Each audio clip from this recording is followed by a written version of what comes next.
하나님 우리에게 주신 말씀은 구약성경 사무엘상 17장 47절입니다. 구약성경 사무엘상 17장 47절입니다.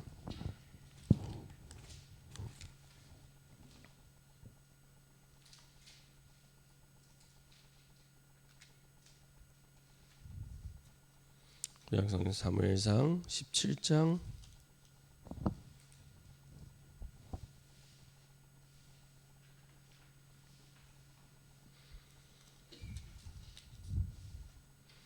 47절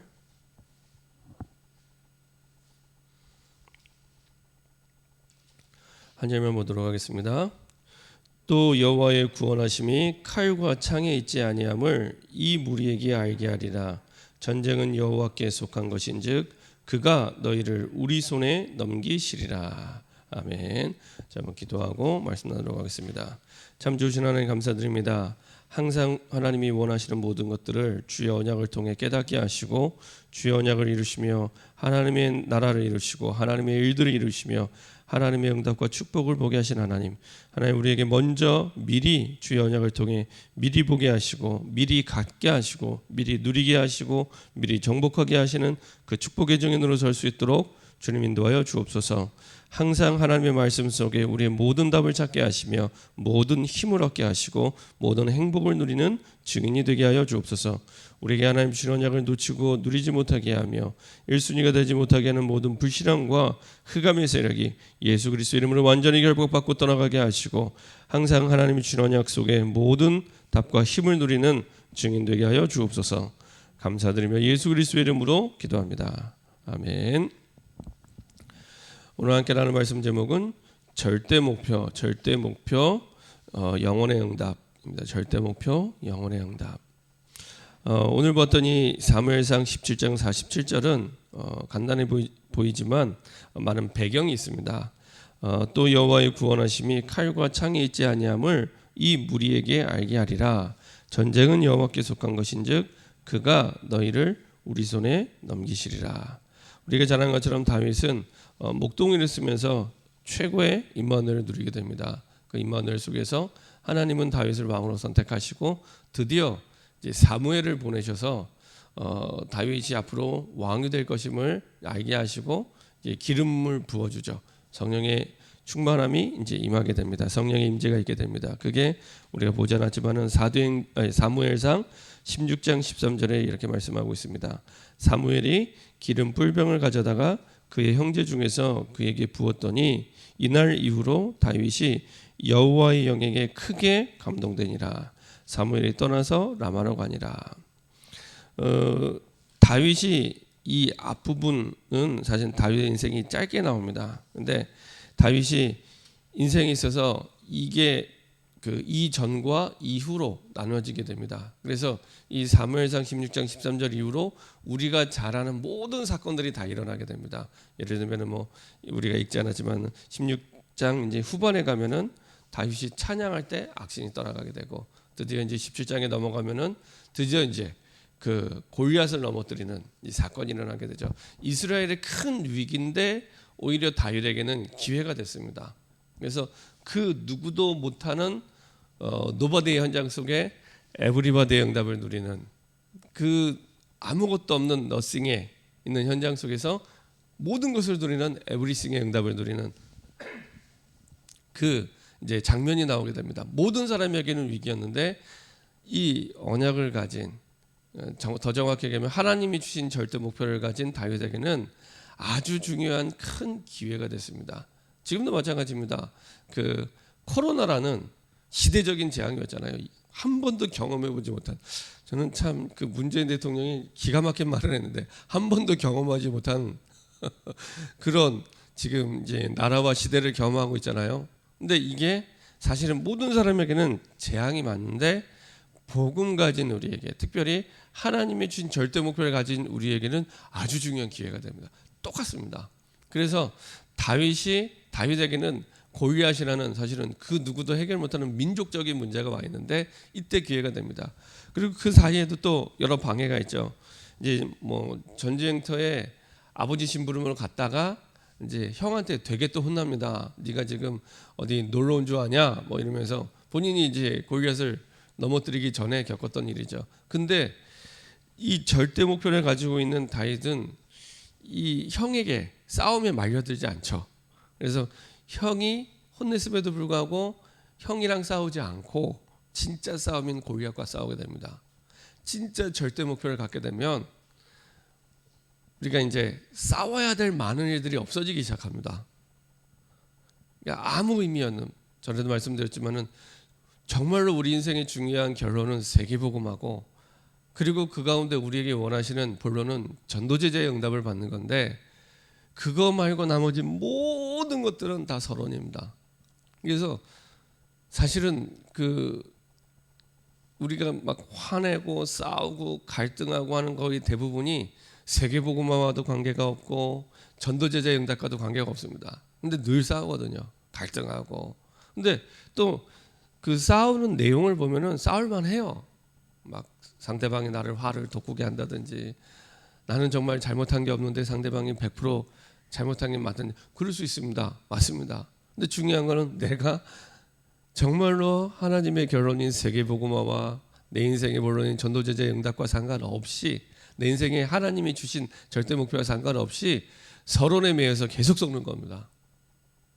그래서 내가 싸우고 갈등할 때 그게 문제가 아니라 내 인생에 좌로나 우로나 치우치지 않고 갈 절대 목표가 없어요. 그게 진짜 문제입니다.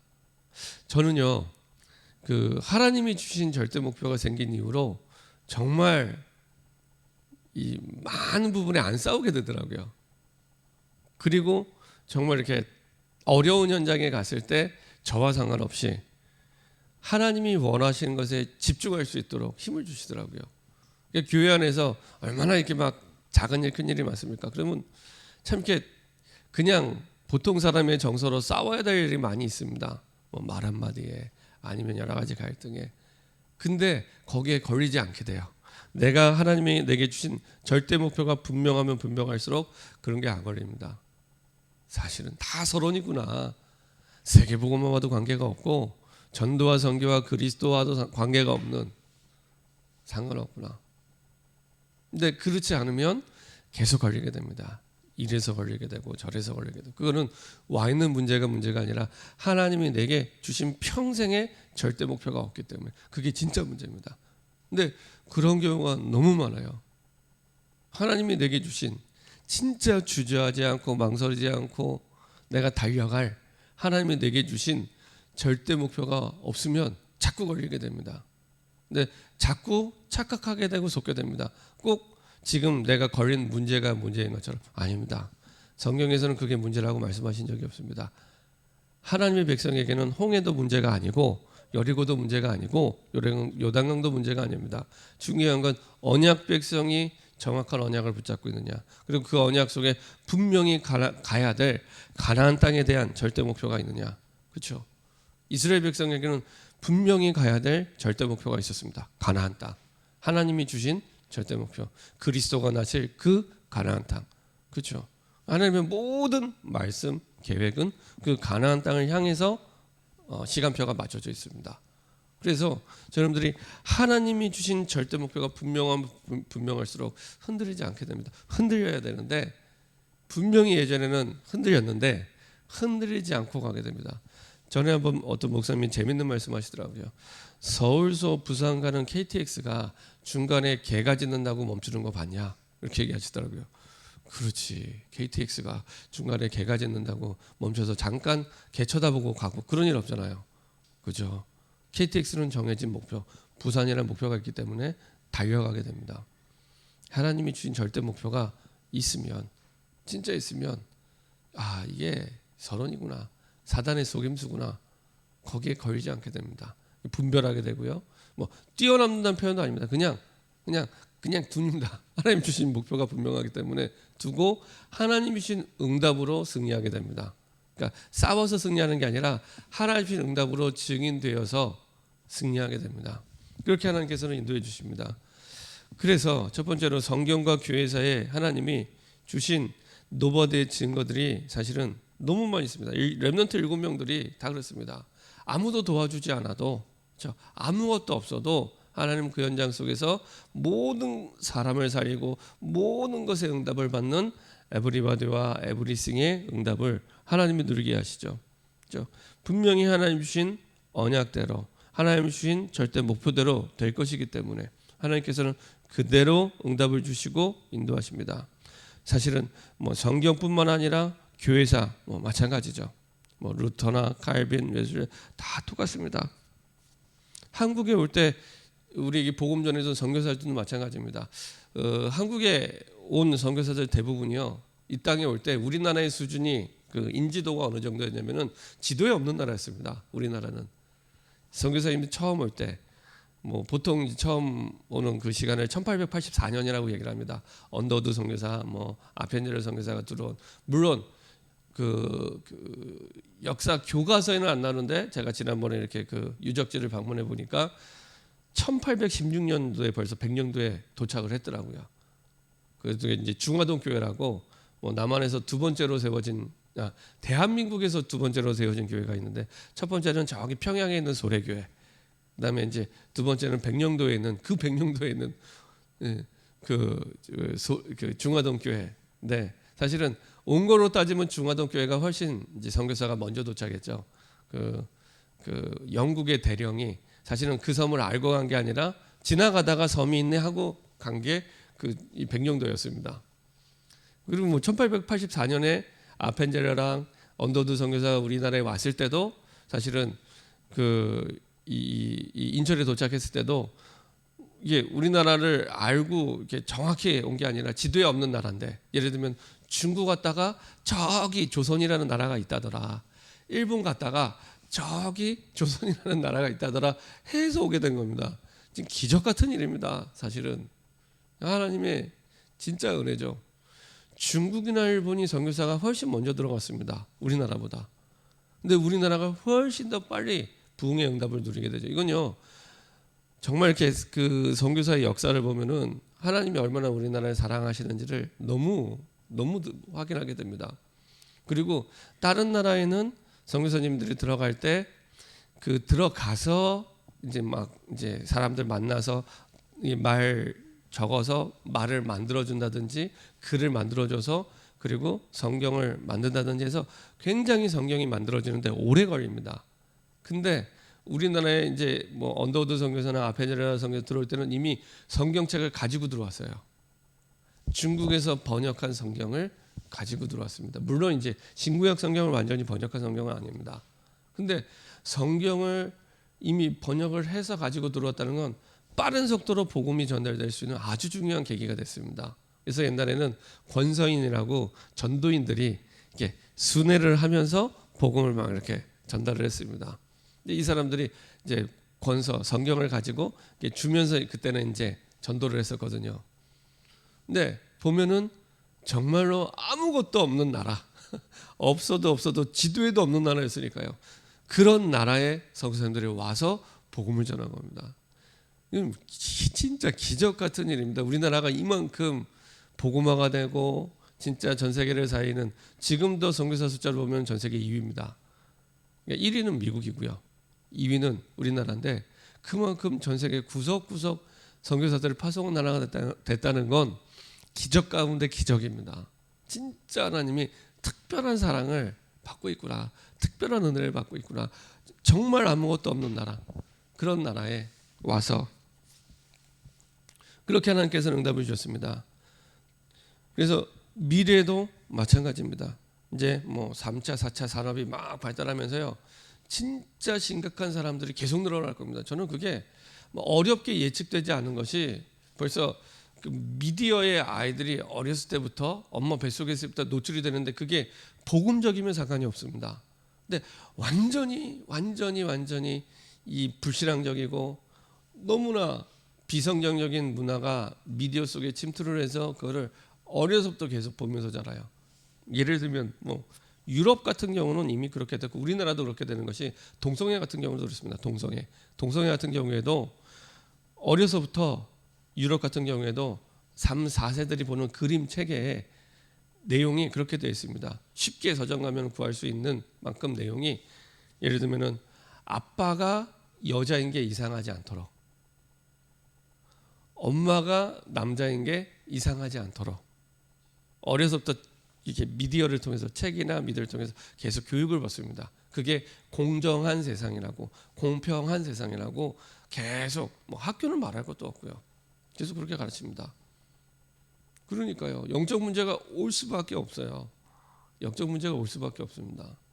이제 우리나라도 계속 그 부분을 가지고 계속 얘기하죠. 이번에 희한하게 이제 보니까 그 서울시장 후보로는 안철수 후보가, 옛날에는 안 그랬는데 이번에 그런 얘기하더라고요. 이렇게 뭐 서울 그 시에서 퀴어 축제를 박원순 시장이 맡은 이후로 대대적으로 했습니다. 사실은 되게 안타깝죠. 박원순 시장이 자살했는데 뭐 영적인 상태를 보면 그럴 수밖에 없다, 저는 그렇게 생각을 하는데, 하여간에 내리 10년 동안 그 퀴어 축제를 진짜 대대적으로 확산시킨 분이 그분입니다. 진짜 이상해요. 옛날 같으면은 공연 음란물죄로 잡혀가도 벌써 잡혀갈 이상의 내용이 그때 나오게 됩니다. 근데 전혀 그런 게 저촉되지 않고, 길 가다가 성희롱을 당해도, 오히려 동성애자한테 성희롱을 당해도 경찰이 제지하지 않는 이상한. 근데 이번에 보니까 안철수 후보가 보니까 뭐 이렇게 그런 퀴어 축제에 대해서 기자들이 뭐 토론회에서 얘기를 들어보니까, 뭐 그는 그 사람들의 권리뿐만 아니라 그렇지 않은 사람의 권리도 보장을 해줘야 된다. 그것 때문에 또 언론에서 되게 얻어맞고 그랬습니다. 그러면서 야, 희한하네 뭐 이런 생각을 했었는데, 여튼 어렸을 때부터 그런 문화와 미디어를 계속 접해서 왔기 때문에 아이들은요, 이 영적 문제가 올 수밖에 없습니다. 아마 진짜 생각지 못했던 많은 문제들이 막 쏟아질 거예요. 지금도 뉴스를 보면은 너무 희한한 문제들이, 진짜 정신병자들의 문제가 계속 일어나는데, 얼마 전에도 뭐 뉴스 보니까 그 50대, 40대인가 50대 아들이 80대 엄마와 70대 아버지를 때려 죽였어요. 아들이. 근데 그 아들이 뭐라 그러냐면, 자기는 바퀴벌레를 잡으려고 그랬다. 벌레를, 엄마한테 벌레가 있어서 벌레 잡으려고 했는데 어머니를 때려 죽이고, 아버지한테 있는 벌레를, 제가 볼 때는 완전히 잡혀 있는 겁니다. 잡혀 있는 겁니다. 근데 이게 복음을 모르면, 영적 사실을 모르면 설명이 안 됩니다. 벌레 잡으려고 때려잡아 되는데요, 뭐라고 얘기를 하겠습니까? 근데 어려서부터 계속, 전에 제가 말씀드렸잖아요. 우리 아이를 어린이집에 보내놨더니, 그래도 그 원장님이 복음 가진 원장님인데 원주에서 한 번은 이제 도훈이가 와서 얘기를 하는 거예요. 어린이집에서 만화 봤다면서. 무슨 만화 봤는데, 신비 아파트 이렇게 얘기하더라고요. 신비 아파트 아시죠? 그거는 그냥 봐도 초등학교 4학년이가 5학년 이상 나이 제한이 있는 만화인데, 그거를 유치원에서 틀어줬어요. 어린이집에서 틀어줬어요. 왜냐? 만화 틀어주면 아이들 그 통솔하기가, 통제하기가 제일 쉬워요. 그거는 아이들이나 어른들이나 마찬가지입니다. 제가 군대 있을 때도 병사들을 통제하기 제일 쉬운 방법이 눈을 고정시키면 됩니다. 눈을 고정시키면 몸이 안 움직입니다. 그래서 병사들이 좋아하는 비디오 틀어줍니다. 그러면 이제 모여서 계속 이렇게 보고 있는 겁니다. 통제하기 제일 쉽습니다. 그러면 이제 돌아다니면서 이제 일직사관이 이렇게 숫자 셉니다. 다 와 있네. 20명, 뭐 16명. 얼마나 숫자 세기도 쉬워요. 다 모여서 이렇게 가만히 있으니까. 애들도 마찬가지입니다. 애들도 만화 한번 딱 틀어주면 애들이 얼마나 막 돌아다니잖아요. 만화 딱 틀어주면 이렇게 있는 겁니다. 그러니까 막 틀어주는 거예요. 이게 지금 뭔지도 모르고 막 틀어주는 겁니다. 그게 아이들에게 미디어 교육이 됩니다. 미디어 교육이 됩니다. 이게 계속 받는다고 생각을 해보세요. 영적 문제 안 걸리는 게 이상합니다. 걔네들이. 그럼 이제 영적 문제 걸리면 걔네들이 무슨 짓을 하는지 모르는 거죠. 정신문제 왔는데요. 옛날에 대구 지하철 사고 낸 사람처럼 정신과 3번이나 갔는데 그냥 이제 나와서 자기가 지하철에다가 그 신난가 그 휘발 뿌린 불 지른 거죠. 정신과 갔던 사람인데도 불구하고. 앞으로 굉장히 더 많은 사람들이 어려움이 올 수밖에 없습니다. 그래서 복음 가진 저와 여러분들이 정확한 복음을 가지고 그들을 살리지 않으면 사실은 어렵습니다. 결론입니다. 하나님께서는 뭐 우리 렘넌트들뿐만 아니라 저 여러분을 통해서 진짜 세상 살기 원하십니다. 근데 그게 막 어렵고 복잡한 게 아니라 세상을 다른 거로 살 수 없습니다. 복음이 아니면 다른 길이 없습니다. 설명도 안 됩니다. 그래서 우리의 가는 현장마다 사실 있는 곳마다 주의 복음으로 생명을 살 수 있도록. 그래서 오직 복음이 아니면 사실 길이 없기 때문에 오직 복음을 살 수 있는 플랫폼. 그렇죠? 보통 플랫폼은 가장 먼저 뜨는 게 버스 정류장, 기차역이잖아요. 그러니까 누구든지 와서 복음 들을 수 있는 플랫폼. 이런 플랫폼들이 구석구석 우리 지역 현장 속에 그리고 우리 직장 현장 속에 세워질 수 있도록 언제든지 와서 복음을 듣고 세상을 살 수 있는. 그래서 나중에는 아웃소싱이 될 수 있는. 그렇죠? 그래서 구석구석 플랫폼이 될 수 있고 아웃소싱이 될 수 있는 시스템들이 이제는 정말 우리 현장에 세워져서 빛이 비춰져야 됩니다. 그래야지 올바른 세상을 살 수 있게 됩니다. 그 플랫폼이 다락방이요, 미션홈이요, 지교예요. 진짜 복음의 빛을 비출 수 있는 중요한 말씀 운동의 시스템입니다. 그래서 저 여러분들이 정말로 이제는 하나님이 내게 주신 복음 안에서 내게 주신 절대 목표를 붙잡고 세상을 살리는 저와 여러분 되기를 소원합니다. 마지막으로 이제 질문을 한 가지씩 하시면 됩니다. 우리가 이번 중직자 대학원에도 질문을 하셨고 그다음에 계속해서 말씀하시면 하나님 정말로 나는 이 주영교회 중직자로 부름을 받았는데 그리고 세상 사실 전도자로 부름 받았는데 뭐 하면 좋겠습니까? 하나님이 원하시는 게 뭡니까? 이 한 가지 질문을 계속 하시면 좋겠습니다. 계속 말씀의 흐름 속에 계속 하시면 그 속에서 사실은 계속 윤 목사님 말씀하시는 CBDIP가 쭉 나오게 됩니다. 이렇게 해서 저분들 평생의 언약이 되는 절대 언약이 되는 그리고 그 속에서 나오는 절대 목표를 붙잡고 흔들림 없이 달려가는 저 여러분 되기를 소원합니다. 기도하겠습니다. 하나님께서는 성경과 교회사를 통해 주셨던 그